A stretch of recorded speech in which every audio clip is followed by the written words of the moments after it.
لا حول ولا قوة إلا بالله العلي العظيم أعوذ بالله من الشيطان اللعين الرجيم بسم الله الرحمن الرحيم الحمد لله رب العالمين والصلاة والسلام والتحية والإكرام على النبي الأمي المكي المدني القرشي الهاشمي الأبتهي الرسول المسدد والمحمود الأحمد والمصطفى الأمجد بالقاسم محمد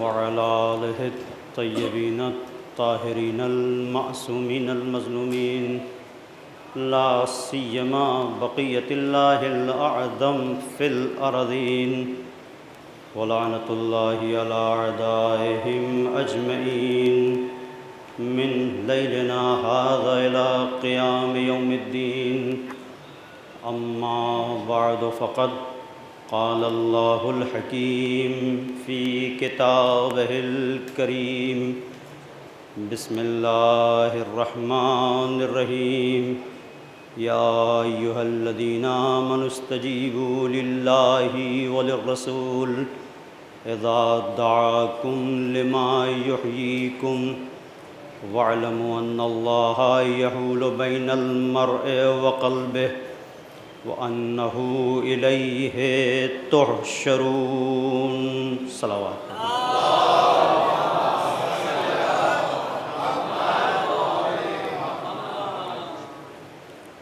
عزاداران مظلوم کربلا،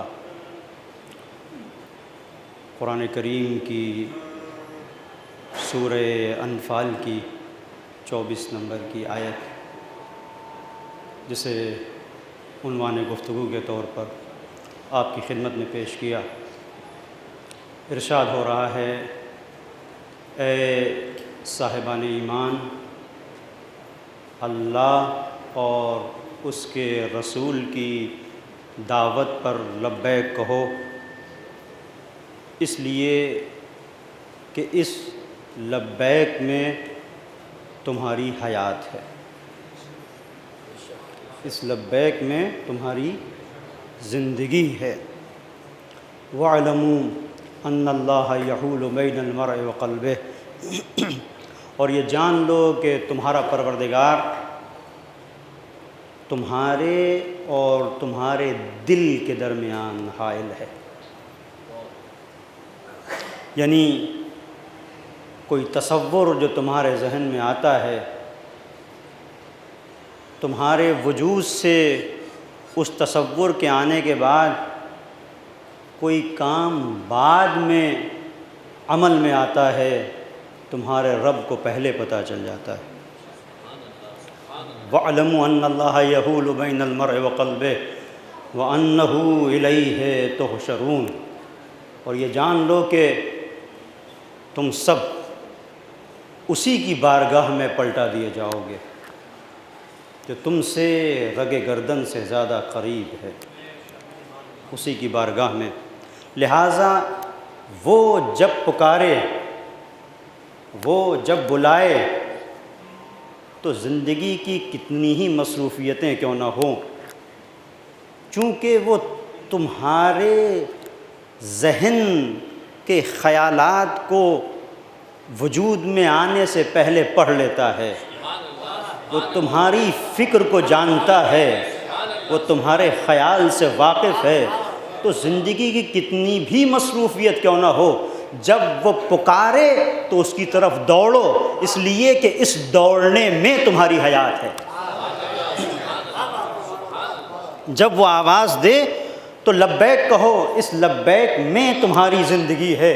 اور اگر سمجھ میں نہ آئے کہ اس کی لبیک میں کیسے ہماری زندگی ہے، تو دیکھو کہ دنیا میں کتنے شاہان وقت تھے جو اب نہیں ہیں، کتنے سلاطین زمانہ تھے جو اب نہیں ہیں، کتنے ایسے تھے جنہوں نے مزدوروں بے کسوں کے خون کے گارے سے اپنے محلوں کو تعمیر کیا، لیکن آج ان کے محلوں کو دیکھو کھنڈر میں تبدیل ہو گئے۔ اور کتنے ایسے لوگ تھے جنہوں نے اپنی زندگی کے لیے دوسروں کو موت کے گھاٹ اتار دیا، لیکن آج دیکھو، تلاش کرو، کوئی زندگی کا نام و نشان ان کی ملتا ہے؟ کہیں کچھ نہیں ملتا۔ اگر کچھ ہے بھی تو عبرت ہے، میوزیم کی زینت بنا ہوا ہے۔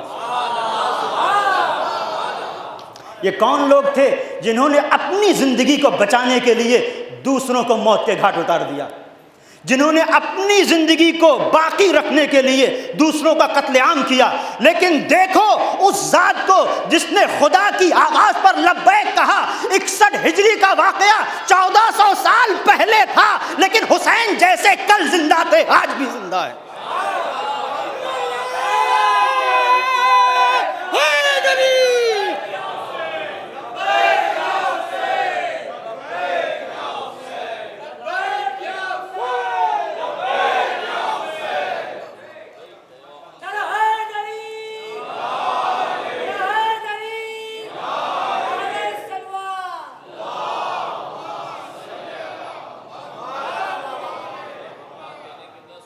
کل بھی حسین زندہ تھے، آج بھی زندہ ہے۔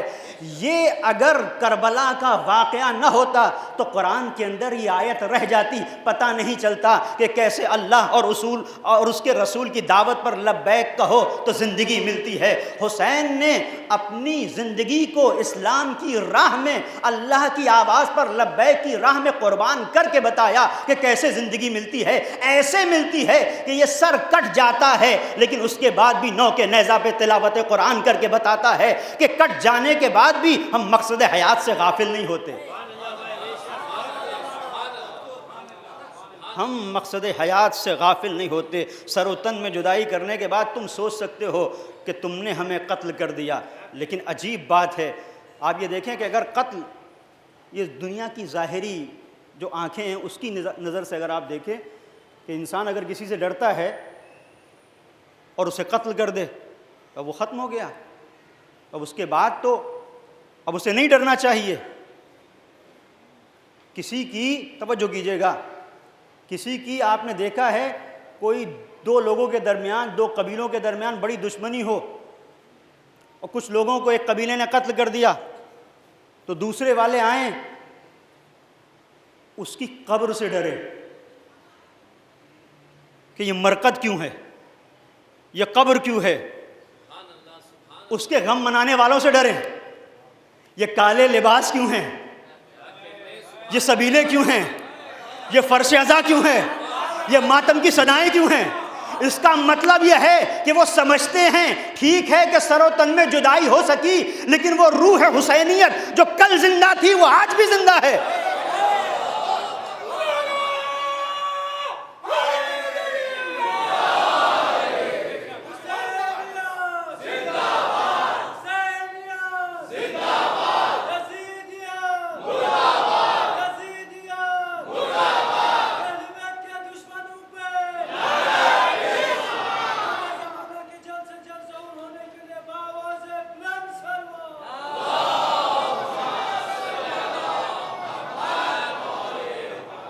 تو عزیزوں، یہ جو ہم لبیک یا حسین کہتے ہیں، یہ لبیک یا حسین نہیں ہے، یزیدیت کے منہ پہ زوردار تماچا ہے۔ لہٰذا جتنا ہم لبیک یا حسین کہیں گے، ہم محسوس کریں نہ کریں، لیکن جن تک پیغام پہنچنا چاہیے وہ خوب محسوس کرتے ہیں، اس لیے کہ تخت پر بیٹھے ہوئے جب انہیں محسوس ہوتا ہے کہ تخت تو ہے لیکن لرز رہا ہے، تب پتہ چلتا ہے اس لبیک یا حسین میں کیا طاقت ہے۔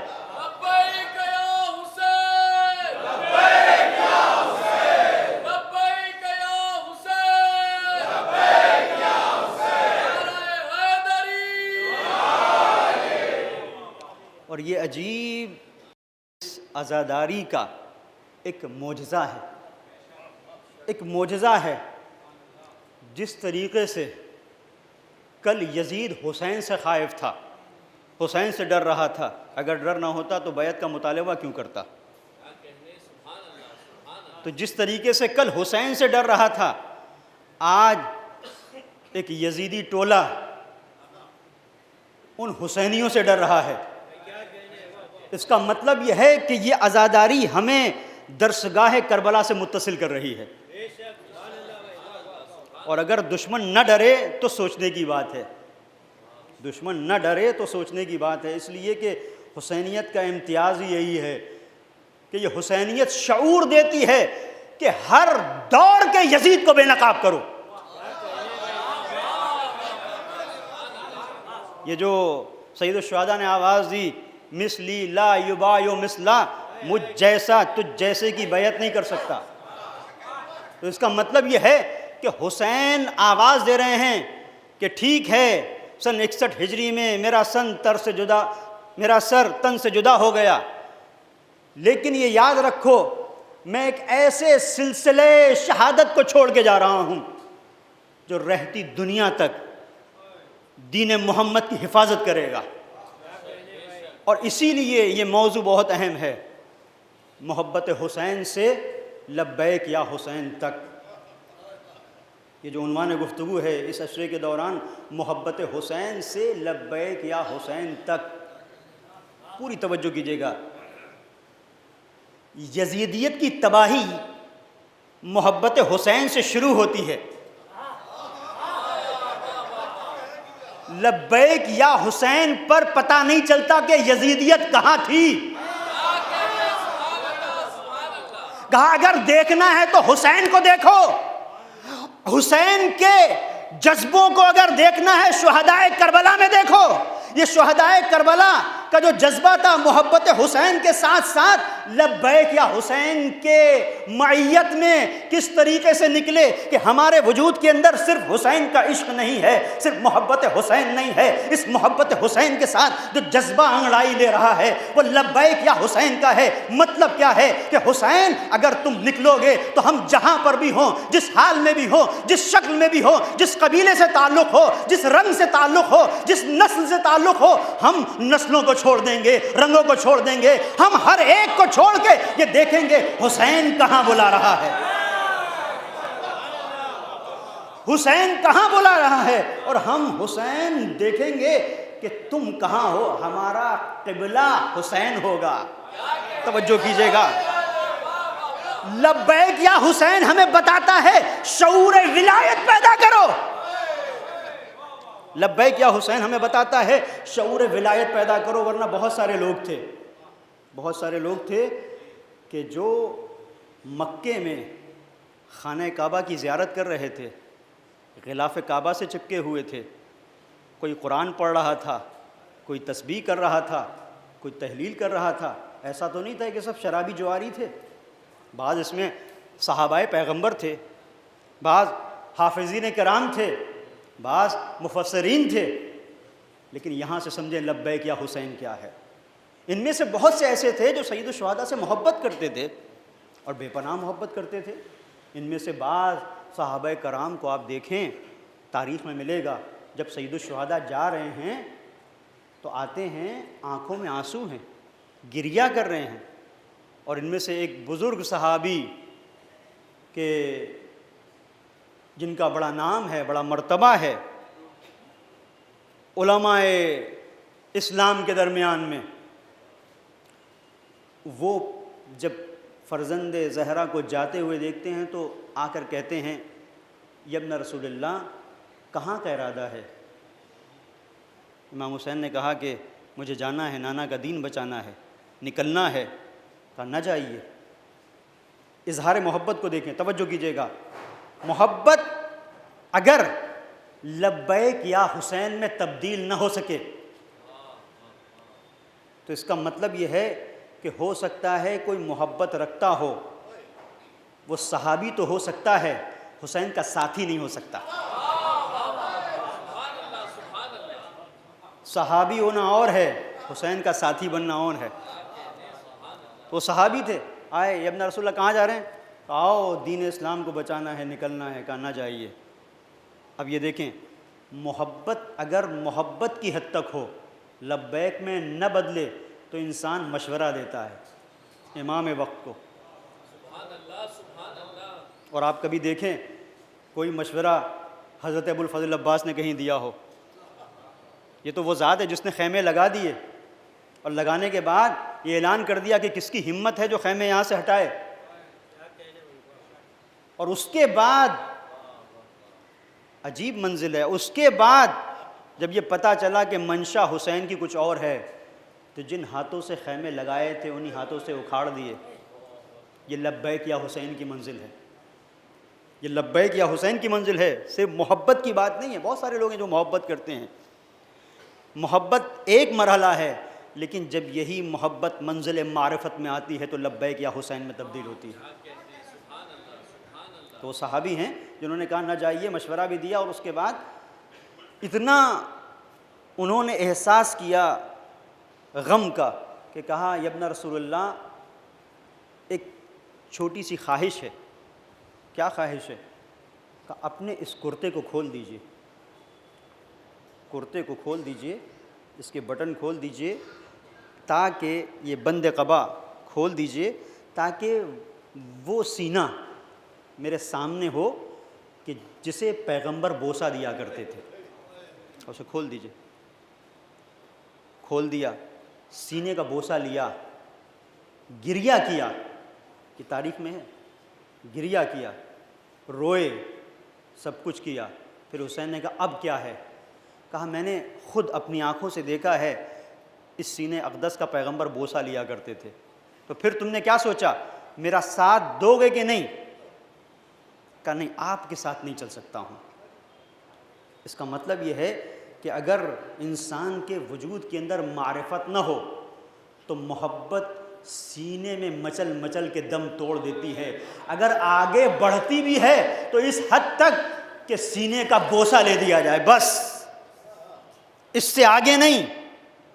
لیکن جہاں لبیک یا حسین ہوتا ہے وہاں انسان آگے بڑھتا ہے، اس منزل پر ہوتا ہے کہ اپنا سینہ برچیوں کے حوالے کر دیں گے، اس لیے کہ لبیک یا حسین کہہ دیا. اب یہ منزل ہے. تو یہ جو عزاداری ہے دوستو، یہ عزاداری ہمیں بتاتی ہے کہ محبت حسین، عشق حسین کے ساتھ، معرفت حسین کے ساتھ ہمیں لبیک یا حسین کی منزل میں کھڑا رہنا ہے، پائیدار رہنا ہے. اور یہی وجہ ہے کہ یہ ہمیشہ سے عزاداری، یہ مراسم عزا دشمنوں کے نشانے پر رہے، ہمیشہ سے رہا. تو سوال یہ ہے، یہ جوانوں کے ذہن میں بھی سوال ہوتا ہوگا کہ ہم تو ماتم کرنے والی قوم ہیں، گریہ کرنے والے، آنسو بہانے والے، یہ کیوں ہوتا ہے ایسا؟ کہ آپ تاریخ عزاداری کو دیکھیں، پوری تاریخ کو آپ اٹھا کر دیکھیں، یہ لہو میں نہائی ہوئی تاریخ ہے. کبھی ہمارے سروں کی میناریں بنائی گئیں، کبھی دیواروں میں چنوا دیا گیا اس عزاداری کی بنیاد کے اوپر. کبھی ایسا ہوا کہ گھروں کو رون دیا گیا، برباد کر دیا گیا. کیوں؟ ایک قوم صرف رو ہی تو رہی تھی، رونے دیا ہوتا. لیکن عزیزو مرحلہ تو یہی ہے عزا کا کہ عزاداری کے بھی دو عنوان ہیں. ہو سکتا ہے کہیں پر ایک ایسی عزاداری ہو کہ جہاں پر گریہ ہو، بکا ہو، آہ و زاری ہو، محبت ہو، عشق کا سیلاب ہو، لیکن وہ صرف اس اظہار محبت تک ٹھہر جائے.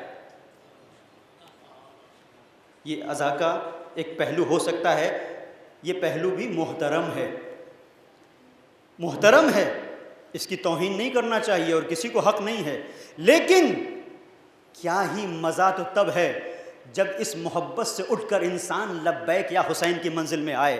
اور جب لبیک یا حسین کی منزل میں آتا ہے تو 2500 سالہ شہنشاہیت گھٹنے ٹیکنے پر مجبور ہو جاتی ہے.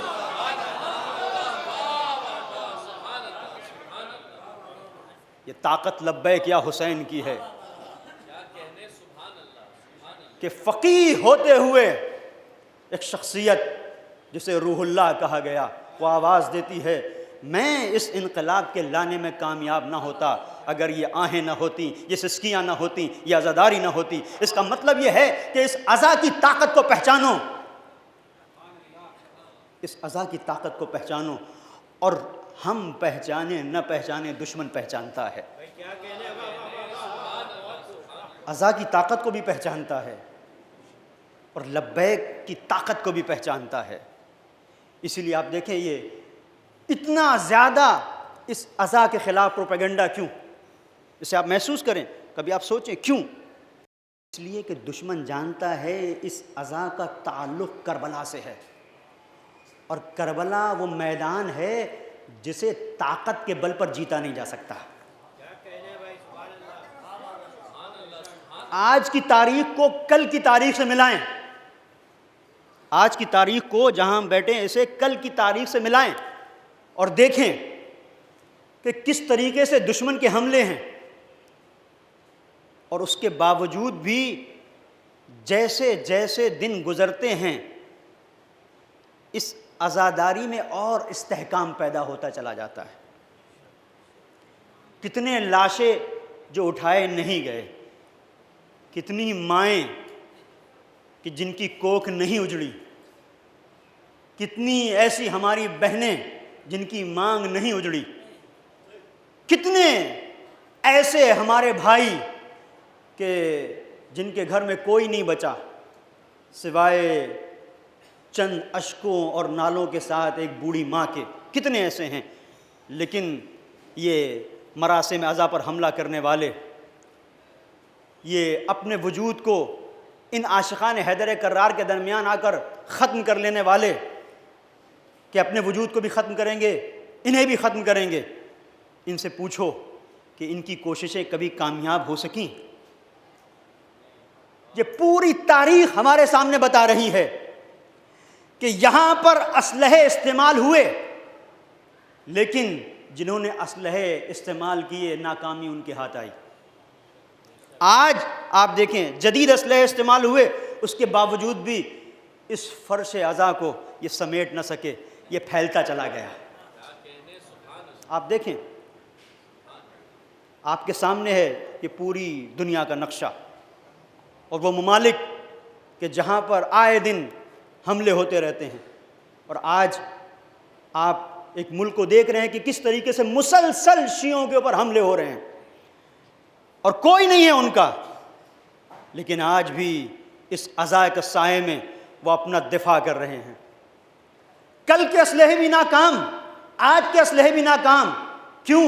اس لیے کہ اس عزا کا تعلق اس کربلا سے ہے جہاں اسلحے چلے لیکن سینوں میں اتنی مضبوطی تھی کہ سینوں کے سامنے آ کر نیزے رونے لگے، گلے اتنے طاقتور تھے کہ تلواریں چلیں تو تلواروں سے گریہ کی آواز آنے لگی، تیر گلوں کے سامنے اتنے بے بس تھے کہ چلے تو صحیح لیکن ایک مسکراہٹ کے سامنے تھر تھرا کے نیچے گرے۔ اور انہوں نے بتایا کہ جو طاقت لبیک یا حسین میں ہے، دنیا کی کسی طاقت میں وہ ہمت نہیں ہے کہ ہمارے سامنے آ کے ٹک سکے۔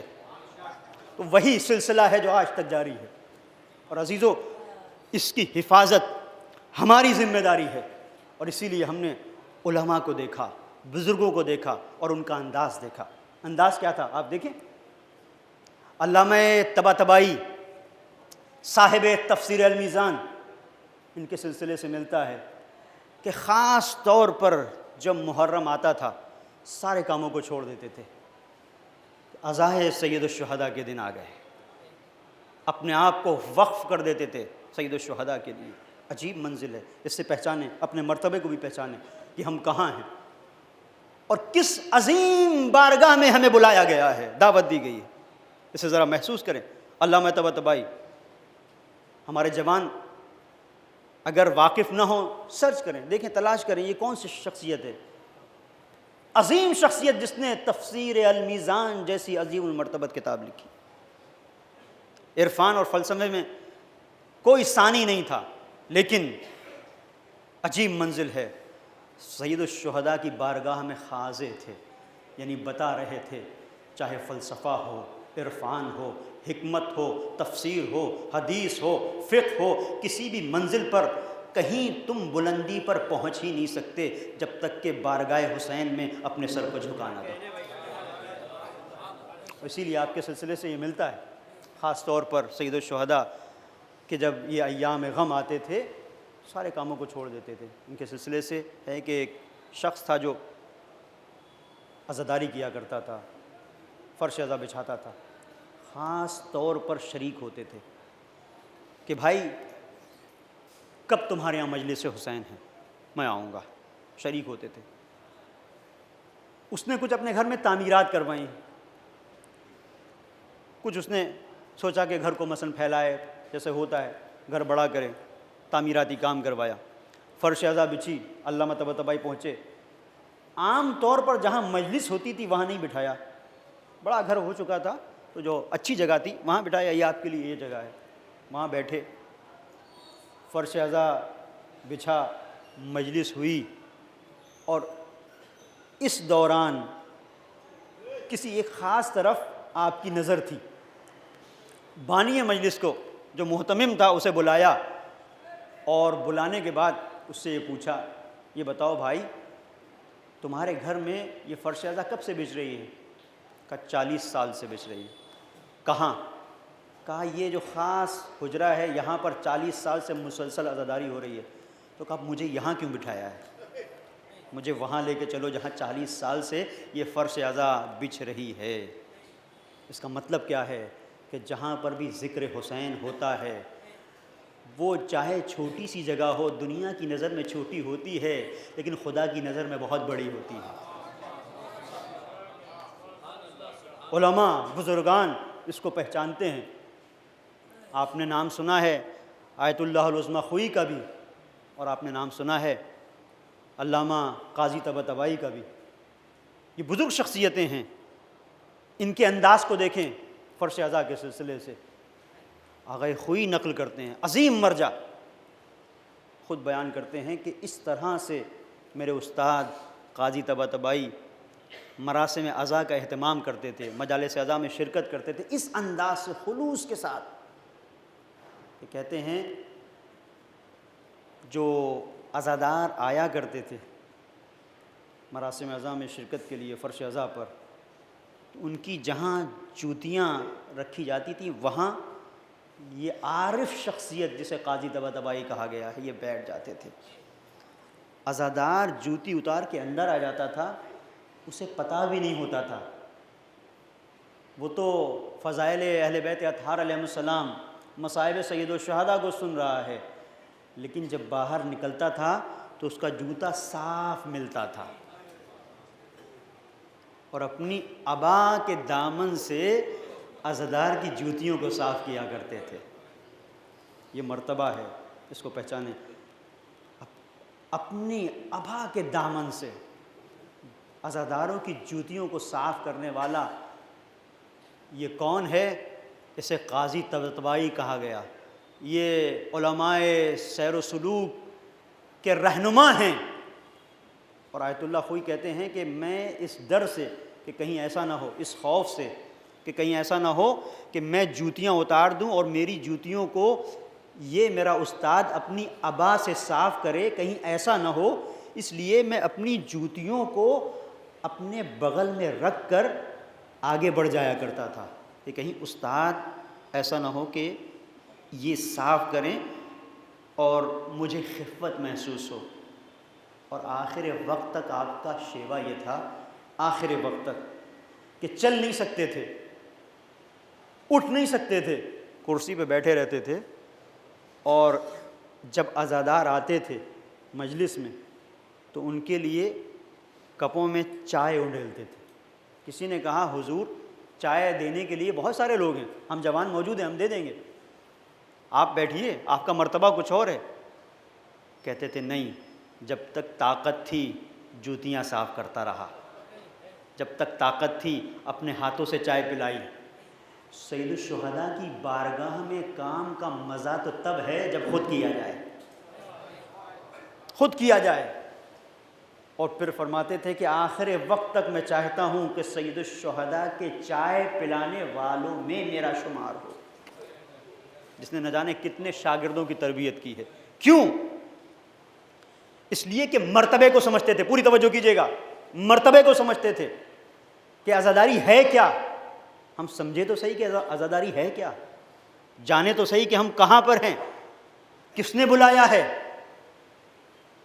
یہ کس کی آواز پر لبیک ہے، اس کو سمجھے تو صحیح. یوں ہی نہیں آ گئے، یہ کسی نے ہمارے دل کو اپنے قبضے میں لیا، اور اس کے بعد اب ہمارا وجود ہمارے ہاتھ میں نہیں ہے. یہی وجہ ہے کہ جب چاند نکلتا ہے تو ہم دوڑتے چلے آتے ہیں، کہیں سکون نہیں ملتا. سکون ملتا ہے تو فرش اعضاء پہ آ کے ملتا ہے. اس کا مطلب یہ ہے کہ یہ ایک معجزہ ہے، یہ ایک معجزہ ہے جو فرش اعضاء کے ذریعے سے ہمارے سامنے روز دہرایا جا رہا ہے. یہ فرش اعضاء کا یہ معجزہ یہ روز دہرایا جا رہا ہے.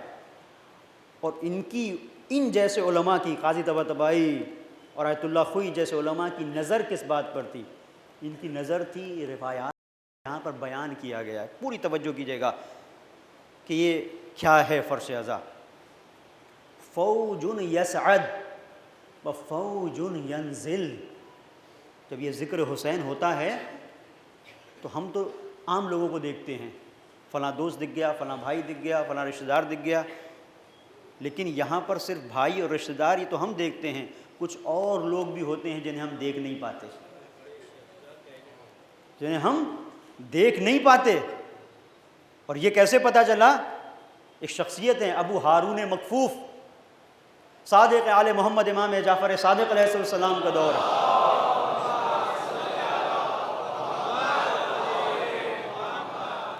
ابو ہارون تم نے مرثیہ کہا ہے؟ کہ مولا مرثیے کے کچھ بند ہیں. کہ سناؤ. سنانے کے لیے آماد ہو، کہ ٹھہرو. پردہ ڈالا. کہا خواتین بھی، اہل حرم بھی سنیں گی، مرثیہ پڑھو. یہ اہتمام صادق آل محمد کی جانب سے. اور اس کے بعد جب مجلس شروع ہوئی اور لوگوں کا آمد و رفع آنا شروع ہوا، لوگ آنے لگے، اور جس جگہ پر مجلس ہو رہی تھی وہ جگہ بھر گئی، تل دھرنے کو جگہ نہیں رہ گئی. تو ابو ہارون نے بھی محسوس کیا کہ بہت اچھی مجلس ہو گئی، خوب گریا ہوا. اور جب مجلس ختم ہوئی امام کی بارگاہ میں آئے، امام سے ہاتھوں کو ملایا اور کہا مولا آج تو بہت لوگ آئے. مولا نے جواب دیا ہارون تم نے صرف لوگوں کو دیکھا، جتنی تعداد لوگوں کی تھی اس سے زیادہ تعداد ملائک کی تھی. تو عزیزو سوچو کہ جس فرش اعضاء پر ملائک آتے ہو اس کا مرتبہ کیا ہے، اس کی منزل کیا ہے. توجہ کیجیے گا، بہت اہم مرحلہ ہے. فوج ینزل و فوج یصعد. ایک فوج آسمان سے آتی ہے ملائک کی، دوسری جاتی ہے. اور روایت میں یہاں تک ہے کہ بعض مقامات پر جب فرش اعضاء بچتی ہے اور مجلس ہو جاتی ہے، اور اگر ملائک تاخیر سے آتے ہیں تو اب تو مجلس ہو چکی، ان کو واپس چلا جانا چاہیے کہ مجلس ہو گئی. نہیں، آتے ہیں جس جگہ مجلس ہوئی ہو اس جگہ کی، اس بارگاہ کی دیواروں سے اپنے آپ کو مس کرتے ہیں، ان دیواروں سے مس کرتے ہیں. اور پھر یہ روایت آپ کی خدمت میں عرض کر رہا ہوں کہ جب کچھ ملائک نیچے سے اوپر جا رہے ہیں اور کچھ اوپر سے نیچے آ رہے ہیں کہ فرش اعضاء پر آئیں، تو وہ ان ملائک سے جو فرش اعضاء سے اوپر کی طرف جاتے ہیں ان سے کہتے ہیں کہ تم کہاں سے آ رہے ہو، کس جگہ سے آ رہے ہو؟ کہا فرش اعضاء سے آ رہے ہیں. تو کہتے ہیں انا، اب عجیب منزل ہے، نشم منکم رائحۃ ما لا نشم من غیرکم. پوری توجہ کیجیے گا. اب یہ ملائک کہتے ہیں جو آسمان سے نازل ہو رہے ہیں ان لوگوں سے جو زمین سے مجلس کے بعد اوپر جاتے ہیں، ان سے کہتے ہیں کہ ہم تمہارے وجود سے ایسی خوشبو محسوس کر رہے ہیں جو خوشبو ہم نے کبھی محسوس نہ کی. کیا مرتبہ ہے، جو خوشبو ہم نے کبھی. اب آپ دیکھیں، سوچیں کہ بہشت کیا ہے، جنت کیا ہے. جنت میں ہر طرح کی نعمتیں ہیں. اگر آپ کسی بھی نعمت کا تصور کریں اور سوچیں کہ بہشت میں نہیں ہوگی تو اس کا مطلب یہ ہے کہ آپ نے بہشت کو پہچانا نہیں. ہر نعمت مما یشتہون، جو بھی انسان چاہے گا وہ بہشت میں ملے گا۔ تو اس کا مطلب جب ہر نعمت ملے گا تو نعمتوں میں خوشبو بھی ہے۔ اور یہ ملائک کہاں رہتے ہیں؟ یہ بہشت میں رہتے ہیں۔ تو بہشت میں رہتے ہیں تو یہ کیسے کہہ رہے ہیں کہ تم جہاں سے آ رہے ہو تو وہاں سے کچھ ایسی خوشبو لے کے آ رہے ہو جسے ہم نے اب تک نہیں سونگھا۔ اس کا مطلب یہ ہے کہ فرش عزا کی خوشبو وہ ہے کہ جس کے بہشتی بھی منتظر رہتے ہیں۔ اب ایک منزل پوری توجہ کیجئے گا، تو کیا ہے یہ؟ کون سی خوشبو ہے؟ یہ خوشبو طہارت کی خوشبو ہے۔ یہ خوشبو طہارت کی خوشبو ہے، اس لیے کہ فرش عزا پر انسان آتا گنہگار ہے، لیکن جب اٹھتا ہے تو حر بن کے اٹھتا ہے۔ جب حر بن کے اٹھتا ہے تو جو پاکیزگی کی خوشبو ہے، جو طہارت کی خوشبو ہے، اسے محسوس کرتے ہیں۔ یہ معنوی خوشبو ہے اور اس کی خوشبو الگ ہوتی ہے۔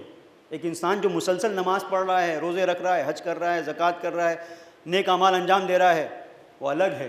ایک انسان جسے آپ دیکھیں مسلسل گنڈا گردی بدماشی میں پڑا ہوا ہے، اچانک آپ دیکھیں مسجد میں ہے، تو آپ کو خود بخود اس سے ایک انسیت پیدا ہوگی۔ کیوں؟ اس لیے نہیں کہ گنڈا تھا تو انسیت، نہیں، اس لیے کہ نماز تو پڑھ ہی رہا ہے، ساتھ ساتھ اس راستے کو چھوڑ آیا جو غلط تھا۔ تو جو توبہ کی خوشبو ہے وہ بالکل ساری خوشبوؤں سے منفرد ہے۔ اس کا مطلب یہ ہے کہ جب ملائک آسمان سے اس فرش عزا پر حاضر ہوتے ہیں تو سب سے زیادہ انہیں جو چیز پسند آتی ہے وہ ایک جوان کا فرش عزا پر تبدیل ہو جانا ہے، اور یہی تبدیل ہو جانا لبیک یا حسین ہے۔ ایک صلوات پڑھ دے محمد اور آل محمد پر۔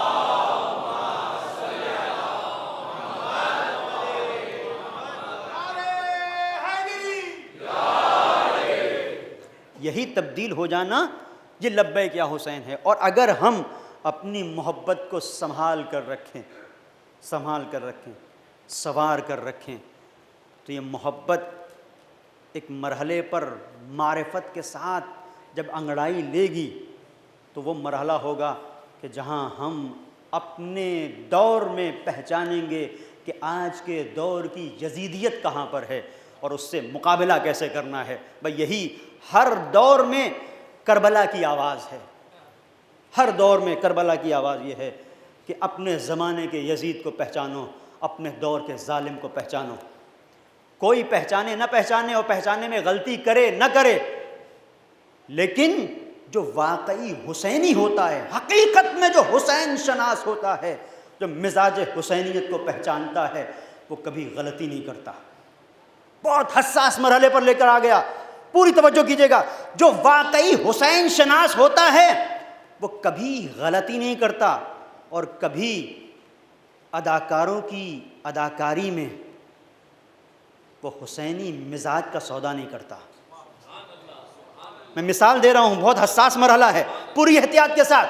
کتنے ایسے تھے کہ جنہوں نے حسین کی محبت میں سید الشہداء کے عشق میں چونکہ انتظار کر رہے تھے کہ مولا کب آئیں، اس انتظار میں تڑپ تڑپ کر پکار رہے تھے، جذبہ سچائی کا جذبہ تھا۔ کتنے ایسے تھے کہ جنہوں نے چونکہ مزاج ان کا حسینی نہیں تھا، لبیک یا حسین کی تڑپ کو انہوں نے محسوس نہیں کیا تھا، ظاہری طور پر ایک عشق اور ایک محبت ان کے وجود کے اندر ضرور پائی جاتی تھی، لہٰذا غلطی کی، اور زمانے کے سفاک، ظالم، جابر حکمراں ابن زیاد کے بہکاوے میں آ کر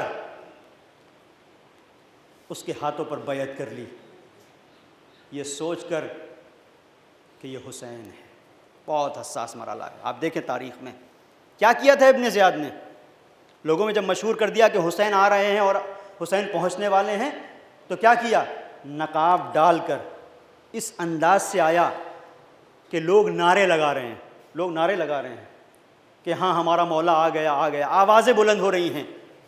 تو جو آوازیں بلند ہو رہی ہیں اور نعرے لگائے جا رہے ہیں عزیزوں، ان نعروں کے پیچھے، کبھی کھوکھلے نعروں کے پیچھے ایک جوان وہ ہے جو لبیک یا حسین کہتا ہے، اس کے وجود کے اندر اتنا شعور ہے کہ ہر کھوکھلے نعرے کے پیچھے نہیں جاتا، بلکہ وہ احتیاط سے دیکھتا ہے کہیں اس نعرے کے پیچھے وقت کا ابن زیاد تو نہیں ہے۔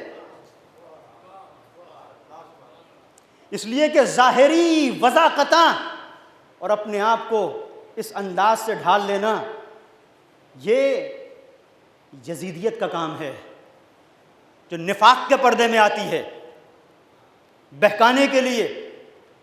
بہت عجیب مرحلہ ہے، آپ سوچئے گا کہ کیوں ایسا ہوا، ایک حساس مرحلہ ہے، کیوں ایسا ہوا؟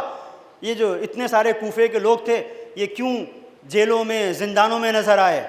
اس کی ایک وجہ یہ تھی کہ انہوں نے حقیقت میں مزاج حسینیت کو پہچانا نہیں تھا، اور حقیقت میں محسوس نہیں کیا تھا کہ لبیک یا حسین کب کہنا ہے، کس کی آواز پہ کہنا ہے۔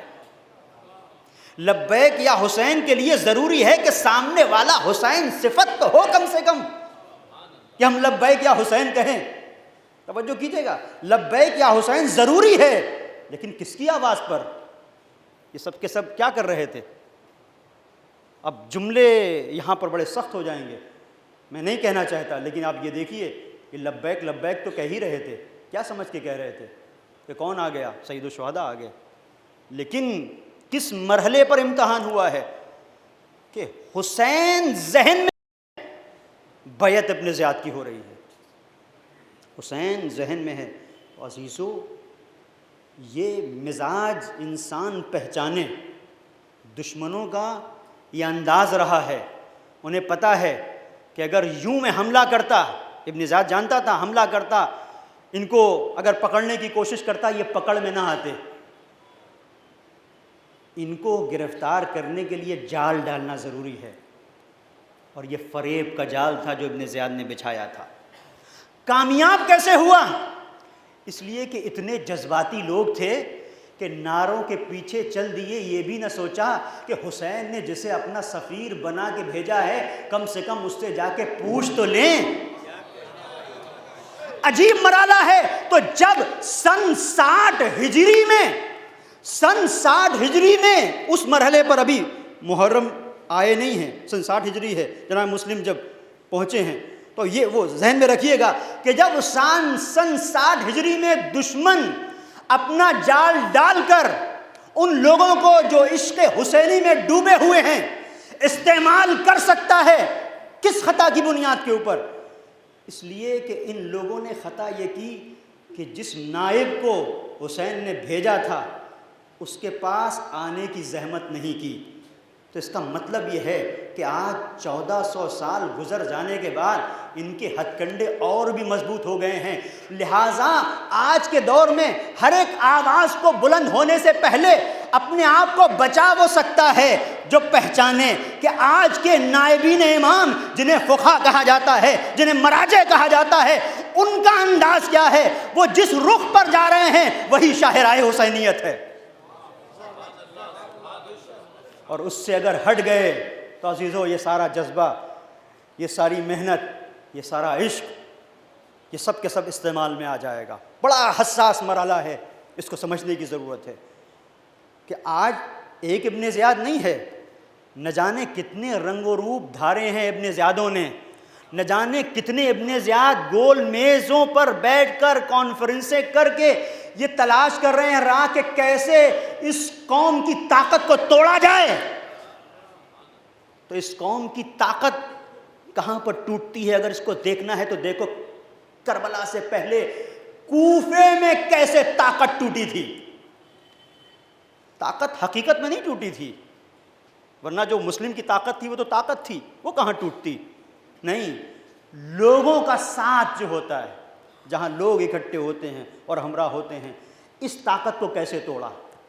طاقت کے بل پہ نہیں توڑ سکا، اسے پتا تھا طاقت کام نہیں آئے گی، حربہ استعمال کیا۔ تو جس طریقے سے کل حربہ استعمال ہوا ہے، آج خدا نخواستہ ایسا نہ ہو کہ اس حربے کا یہ قوم شکار ہو جائے۔ لہٰذا ضروری ہے ہر ایک آواز کے بلند ہونے میں اس آواز پر لبیک کہنے سے پہلے یہ دیکھو کہ تمہارا مرجع کیا کہہ رہا ہے، تمہارا فقیہ کیا کہہ رہا ہے، اس لیے کہ امام نے اسے منسوب کیا ہے، لہذا ضروری ہے کہ دیکھا جائے تاکہ اس غلطی سے بچ سکیں جس غلطی سے کوفی بچ نہ سکے۔ بس عزیزو، میں نے آج کی یہیں پر آپ کی زحمت کو ختم کیا۔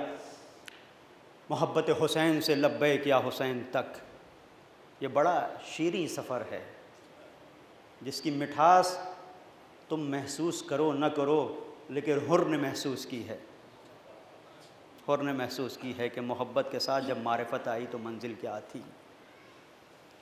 بس عزیزوں، آج یہ پروگرام تھا کہ حضرت امام رؤوف کے مرقد پر جو چادر تھی وہ ہمارے کچھ مومنین وہاں سے لے کے آئے، ان کے تعاون سے وہ یہاں تک پہنچی، تو پروگرام یہ تھا کہ اس کی زیارت ہو اور آپ سب اس سے متبرک ہوں، لیکن بارش کی وجہ سے یہ پروگرام ملتوی کیا گیا، کسی اور وقت ہوگا اور جب ہوگا تو اس کا اعلان کیا جائے گا۔ بس عزیزوں، میں نے آپ کی زحمت کو ختم کیا یہیں پر روکتے ہوئے۔ آج بھی ہمارے وجود کے اندر یہ بات ہے کہ اگر کسی امام کے مرقد سے کوئی چادر مس ہو گئی تو ہم اپنے وجود کو اس سے مس کرتے ہیں تاکہ متبرک ہو جائیں، تاکہ متبرک ہو جائیں۔ یہ شعور کی منزل ہے، اور اس قوم پر مرحبا، کروڑوں لاکھوں سلام اس قوم پر کہ جس نے ہر ایک دور میں خون کے دریا سے گزرنا گوارا کیا لیکن اپنے اصولوں سے سودا نہیں کیا، اور آج ہم یہاں بیٹھے ہیں عشق حسین میں۔ یہ چاند جو افق آسمان پر نمودار ہوا تو عزیزوں دل مغموم ہو گیا۔ کتنے ایسے لوگ ہیں جو کہتے ہیں پتہ نہیں جیسے ہی محرم آتا ہے دل کے ٹکڑے ٹکڑے ہونے لگتے ہیں۔ دل کے ٹکڑے ٹکڑے کیوں نہ ہوں، اس لیے کہ یہی چاند نکلا تو ام فروا کے لال کے ٹکڑے ٹکڑے ہو گئے۔ جو ایام اعزا آتے تھے عزیزو تو ہم نے اپنے ائمہ طاہرین کا انداز کیا دیکھا۔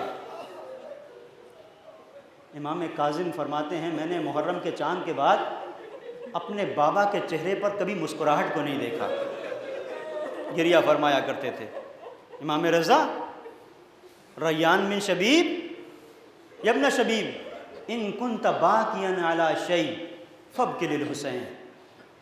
شبیب کے بیٹے، کہیں تمہارا دل ٹوٹ جائے، دل پہ چوٹ لگے، تمہاری آنکھوں میں آنسو آئیں، تم رونا چاہو، شبیب کے بیٹے کسی اور چیز پر مت رونا، فابک للحسین، حسین کے اوپر گریہ کرنا، حسین کے اوپر آنسو بہانا، فابک للحسین، حسین کے اوپر رونا۔ کیوں؟ فإنہ ذبح کما یذبح الکبش، اس لیے کہ حسین کو ویسے ذبح کر دیا گیا جیسے گوسفند کو ذبح کیا جاتا ہے۔ کیا مطلب، کیا کہہ دیا مولا نے کہ گوسفند کو ذبح کیا جاتا ہے؟ یعنی کہنا یہ چاہا علماء نے بیان کیا جب کوئی کسی گوسفند کو، کسی بھیڑ کو ذبح کرتا ہے تو کوئی بھی گزر رہا ہو کوئی پوچھتا نہیں ہے تم کیا کر رہے ہو، اس لیے یہ گوسفند ایسے ذبح کیا جا رہا ہے، کوئی پوچھتا نہیں۔ اس کا مطلب یہ ہے کہ کہنا یہ چاہتے ہیں مولا کہ حسین کو جب ذبح کیا جا رہا تھا کلمہ گو موجود تھے، قرآن پڑھنے والے موجود تھے، تمام لوگ موجود تھے جنہوں نے دوش رسول پر حسین کو دیکھا تھا، جنہوں نے دیکھا تھا کہ حسین کے لیے رسول نے سجدے کو طول دیا، لیکن کوئی نہیں تھا جو کہتا کہ تم کیا کر رہے ہو، ارے یہ رسول کا نواسا ہے، یہ زہرا کا لال ہے، ارے تم اسے ذبح کر رہے ہو۔ ہاں کوئی تو نہ تھا، ایک بہن تھی جو دیکھ رہی تھی، آواز دے رہی تھی، اے پسر سعد ارے تو دیکھ رہا ہے میرا ماجایا ذبح ہو رہا ہے۔ ہاں تلہ زینبیہ پہ پہنچی، اب جو دیکھا تو کیا دیکھا، والشمر جالس علی صدرہ، زینب نے کیسے دیکھا یہ زینب جانے۔ بس عزیزو میں نے زحمت کو ختم کیا۔ حسین کا جو سفر ہے کربلا کے لیے مدینے سے، بس دو چار جملے، آپ کی آنکھوں سے آنسو رواں ہیں، مولا آپ کی اس عبادت کو قبول فرمائیں، یہ آنسو رومال سیدہ میں جگہ پائیں۔ محسوس کیجئے گا بڑی سخت منزل ہے جب حسین نکل رہے ہیں۔ ایک روایت میں نے زحمت کو ختم کر دیا، آج محرم کی پہلی شب ہو گئی، آج پہلی شب ہو گئی، پہلی شب ہوئی ہے 1400 سال کے بعد، ہمارا دل ہمارے قابو میں نہیں ہے۔ تو سوچو زینب تو کربلا کی طرف رواں ہے، تو زینب کیسے برداشت کر رہی ہوگی؟ اور حسین تو مدینہ چھوڑ رہے ہیں 28 رجب، اور زینب کے سامنے ہے کہ کیسے میرے بھائی نے اہتمام کیا تھا۔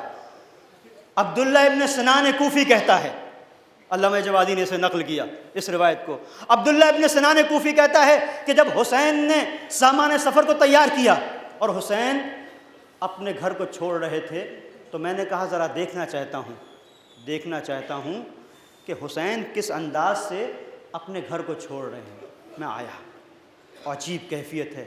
علماء نے بیان کیا جس رات حسین نکلے ہیں مدینے کے در و دیوار سے گریے کی آواز آ رہی تھی۔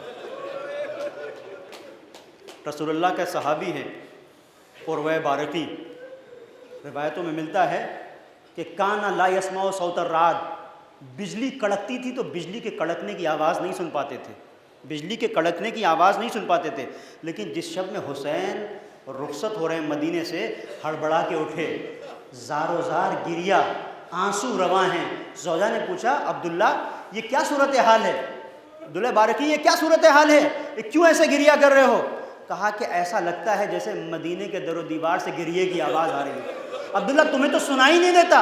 کانا لا یسمع صوت الرعد، بجلی کے کڑکنے کی آواز نہیں سنتے تھے۔ کہا لیکن مجھے ایسا محسوس ہوتا ہے کہ پورے میرے گھر سے، مدینے کے کوچوں سے، گلیوں سے، در و دیوار سے آواز آ رہی ہو، ہائے حسین، ہائے حسین۔ بازیدو یہی منزل تھی۔ عبداللہ ابن سنان کوفی کہتا ہے کہ میں نے کہا حسین کیسے جا رہے ہیں، ذرا دیکھنا چاہتا ہوں۔ مدینے کا رہنے والا نہیں تھا، کسی سے میں نے کہا ذرا دریافت کروں کہاں ہے؟ بنی ہاشم کا محلہ۔ کہا یہ بنی ہاشم کا محلہ ہے۔ بازیدو 2 جملے میں زحمت کو ختم کر رہا ہوں، چند منٹ میرا ساتھ دیجیے گا، اور آپ مصاب ہوں گے، آنکھوں سے آنسو رواں ہوں تو روکیے گا نہیں، فریاد بلند ہو تو روکیے گا نہیں، تصور میں سکینہ کو لے کے آئیے گا، جب روتی تھی تو تماچے پڑتے تھے، یہاں گریے کی آواز بلند ہوتی ہے، کوئی تماچا تو نہیں مارتا، کوئی روکتا تو نہیں ہے۔ بازیدو منزل یہ آئی کہ کہتا ہے عبداللہ ابن سنان کوفی کہ میں آ گیا، ایک شخص لے کے آیا، یہ بنی ہاشم کا محلہ ہے۔ میں کھڑا ہوا دیکھ رہا تھا، حسین بیٹھے ہوئے تھے ایک کرسی کے اوپر، بنی ہاشم کے جوان تلواروں کو حمائل کیے ہوئے کوچوں میں، بنی ہاشم کے کوچے میں ٹہل رہے تھے۔ یہ اہتمام تھا، قناتیں لگی ہوئی تھی، کسی کی نظر پڑ جائے سوال ہی نہیں۔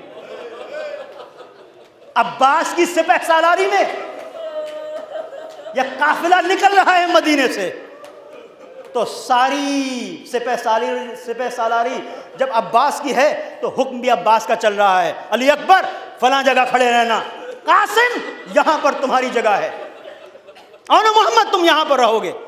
تو ہر ایک جگہ پر بنی ہاشم کے جوان تعینات ہیں، اس لیے کہ حسین کا قافلہ نکل رہا ہے۔ اب عبداللہ ابن سنان کوفی کہتا ہے اس منزل پر عجیب ہیبت تھی، اونٹوں کو لا کے بٹھا دیا گیا تھا، ناکوں پر کجاوے تھے۔ اللہ اکبر، یہ سفر ہے کربلا کا جو زینب نے کیا۔ زینب ناکے ہیں لیکن بے کجاوا نہیں ہیں، نظر پڑ رہی ہے تو ایسا نہیں ہے کہیں خولی دکھ رہا ہو، کہیں شمر دکھ رہا ہو، کہیں پسر سعد، جب نظر پڑتی ہے بنی ہاشم کے جوان، کہیں اون محمد، کہیں قاسم، کہیں علی اکبر، کہیں عباس، دل ٹھہر جاتا ہوگا زینب کا کہ میرا بھائی عباس جیسا علمدار مجھے سوار کرانے کے لیے موجود ہے۔ اب سنیے گا عزیزوں، ایک مرتبہ کہتا ہے کہ میں نے دیکھا سامان سفر کو لا کے رکھ دیا گیا، اور بنی ہاشم کے ایک گھر پر میں نے دیکھا کہ جوان تعینات تھے، پردہ پڑا ہوا تھا۔ ایک مرتبہ پردہ اٹھا، ایک بی بی گھر سے باہر نکلی، جیسے ہی ایک بی بی گھر سے باہر نکلی، ایک کمسن جوان نے بی بی کا بازو تھام لیا، میں نے پوچھا یہ کون؟ کہا نہیں پہچانا، یہ جوان اس کا نام قاسم ہے، یہ اپنی ماں ام فروا کو سوار کر رہا ہے، یہ ام فروا کی سواری ہے۔ ایک مرتبہ کہتا ہے میں نے دیکھا، جوان آگے بڑھا، خم ہوا، اپنی ماں کو احترام کے ساتھ لے کے آیا، سوار کر دیا۔ کہتا میں نے دیکھا ایک مرتبہ بنی ہاشم کے اس گھر کا پردہ پھر اٹھا، ایک بی بی گھر سے باہر نکلی۔ اب الفاظ میرے ہیں، مفہوم روایت ہے۔ ایک مرتبہ میں نے دیکھا ایک کڑیل جوان آگے بڑھا، اس نے بازو کو پکڑا۔ میں نے کہا یہ کون؟ کہا اسے نہیں پہچانا، یہ حسین کا کڑیل جوان بیٹا علی اکبر، یہ اپنی ماں کو سوار کر رہا ہے۔ ایک مرتبہ پردہ پھر اٹھا، ایک بی بی باہر نکلی، میں نے دیکھا یہ کمسن جوان بھی دوڑا، ایک اور جوان بھی دوڑا، اور ایک 36 سالہ وہ جوان بھی دوڑا۔ میں نے کہا یہ کون؟ کہا یہ علی کی چھوٹی بیٹی ام کلثوم۔ بازیزوں، گریے کی آوازوں کو روکنا نہیں۔ کہتا اب تک میں نے دیکھا ہر ایک کو سوار کیا کرایا جا رہا تھا، حسین کرسی پر بیٹھے ہوئے منظر دیکھ رہے تھے۔